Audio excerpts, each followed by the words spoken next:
When I told her, I truly believed she would keep it to herself. It wasn't gossip. It wasn't something meant for the world to know.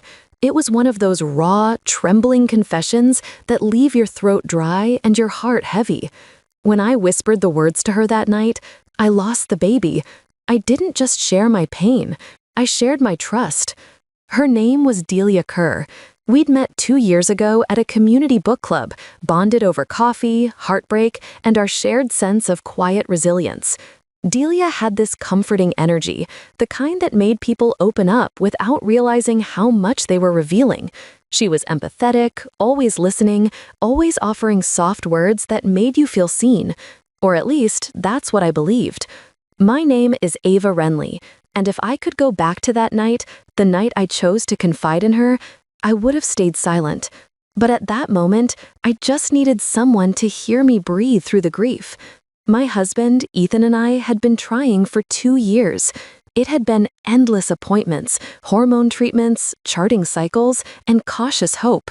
When I finally got pregnant, we thought the storm was over. But 8 weeks in, it ended, without warning, without explanation. I felt empty, like my body had betrayed me. And even more than that, I felt alone. Ethan didn't know how to comfort me. His way of coping was silence, drowning himself in work, avoiding the house, pretending things would fix themselves. I needed to speak the grief aloud. And Delia, she had always been there. She had texted the day after the hospital visit, "Don't go through this alone. Come over when you can." So I did. I sat in her kitchen, drinking peppermint tea while tears streamed down my face, and she held my hand. "You don't have to hide it," she said softly. "Pain gets heavier when you pretend it doesn't exist." For the first time in days, I felt lighter. I left her house that night thinking, maybe, just maybe, I'd found someone who genuinely understood what it meant to be kind.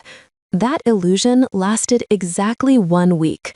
It started small, an odd pause in conversation when I walked into the book club. People smiled too quickly, spoke too softly. One woman, Myra, reached over to pat my arm and said, "You're so strong, Ava.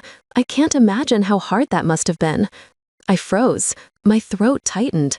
My miscarriage wasn't public. Only Ethan and Delia knew.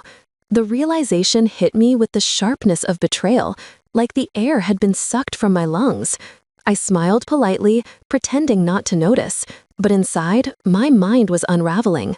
That night, I sat in my car outside Delia's house, hands gripping the steering wheel, debating whether to confront her. I couldn't believe she'd do that. She, who had cried with me, who had sworn this stays between us. But the next morning, confirmation came. A mutual friend, Jenna, texted me, "I'm so sorry about what happened, Ava. Delia didn't mean to tell people. She was just worried about you." The words burned. Didn't mean to tell people. As if sharing my grief was an act of concern. As if she hadn't broken the most sacred thing between us. I didn't reply to Jenna. Instead, I stared at my phone for a long time before typing a message to Delia, "I forgive you." And then I blocked her.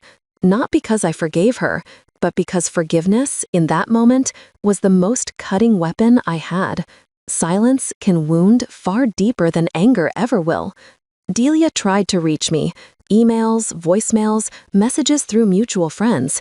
"It was a mistake, Ava. I was trying to help. I didn't mean to hurt you. Please talk to me." But I didn't respond. The thing about betrayal is, once it's exposed, the betrayer becomes desperate to rewrite the story. She began visiting the book club without me, and slowly, people started seeing through her.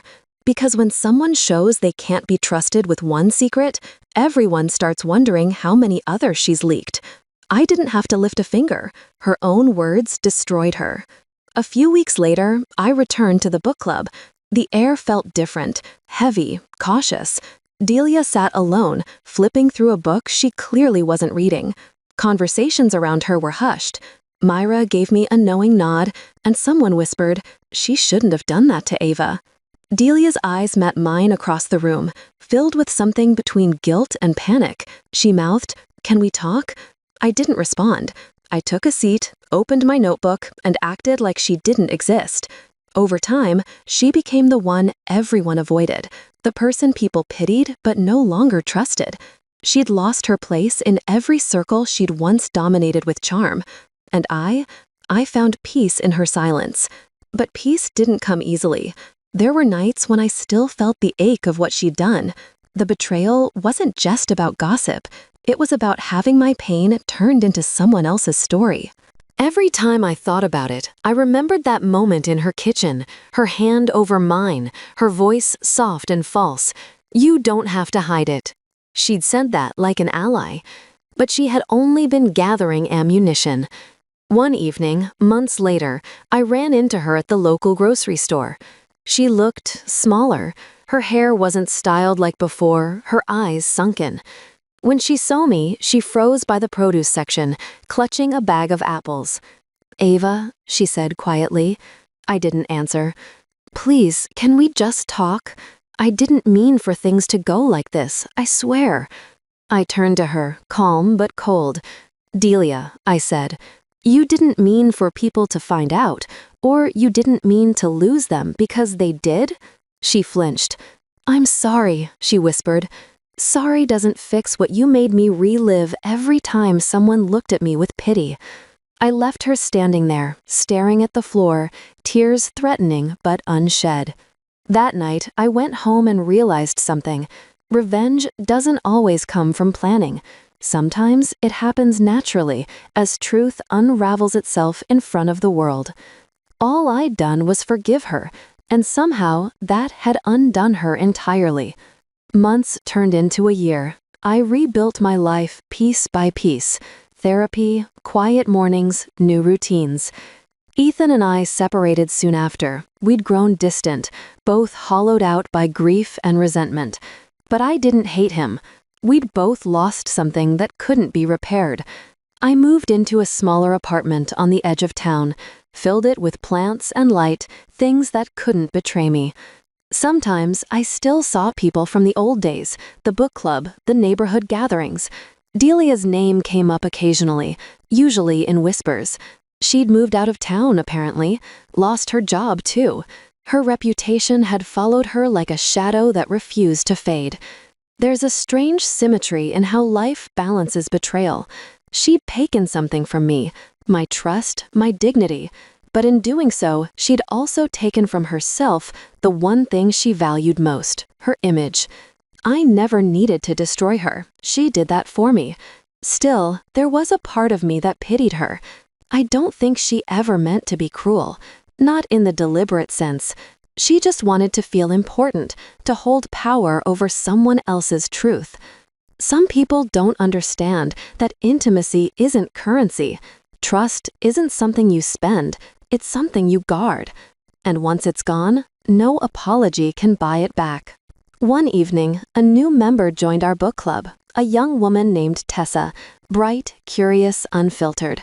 She sat next to me during our discussion and, halfway through, leaned in to say, "People here seem cautious." I smiled faintly. "They've learned some lessons." "About what?" she asked. "About who deserves their secrets," I said. She nodded, though she didn't understand. But I did. And maybe that was enough. The thing about pain is, it changes you. It makes you see people differently. The way they speak, the way they listen, the way they pause before promising they'll never tell. I still share pieces of myself with people, but never all of it. I've learned that not every listener deserves your truth. Some just want the story. As for Delia, I never reached out again.